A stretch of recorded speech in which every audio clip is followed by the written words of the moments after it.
சென்னையில் முதலமைச்சர் மு.க.ஸ்டாலின் தலைமையில் நடந்த திமுக எம்பிக்கள் கூட்டத்தில் தீர்மானம் நிறைவேற்றப்பட்டிருக்கிறது.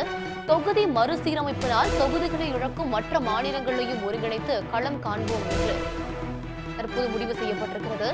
தமிழ்நாட்டிற்கான மக்களவை தொகுதிகளை காப்போம் என தீர்மானம் நிறைவேற்றப்பட்டிருக்கக்கூடிய அண்மை செய்தியை பார்த்து வருகிறோம். இது பற்றிய கூடுதல் தகவல்களை வழங்குவதற்காக நம்முடைய செய்தியாளர் கண்ணன் இணைகிறார். கண்ணன், விரிவான தகவலை பதிவு செய்யுங்க. நிச்சயமாக அண்ணா அறிவாலயத்தில் முதலமைச்சர் மு.க.ஸ்டாலின் தலைமையில் நடைபெற்ற எம்பிக்கள் கூட்டத்தில் 3 முக்கிய தீர்மானங்கள் நிறைவேற்றப்பட்டது. அதன்படி பார்ப்போம் என்றால், நிதி பகிர்வு, மும்மொழி கொள்கை, தொகுதி மறுசீரமைப்பு விவகாரங்களில் முதலமைச்சரின் அனைத்து முயற்சிகளிலும் முழுமையாக துணை நின்று நாடாளுமன்றத்தில் இவற்றை முன்வைத்து போராடி வெற்றியை ஈர்க்க தீர்மானம் நிறைவேற்றப்பட்டுள்ளது.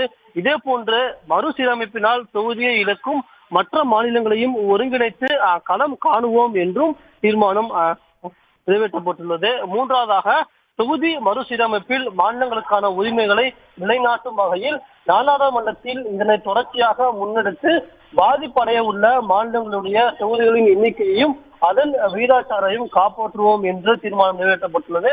அதன்படி எம்பிக்கள் குழு கூட்டத்தில் இந்த 3 முக்கிய தீர்மானங்கள் தற்போது நிறைவேற்றப்பட்டுள்ளது.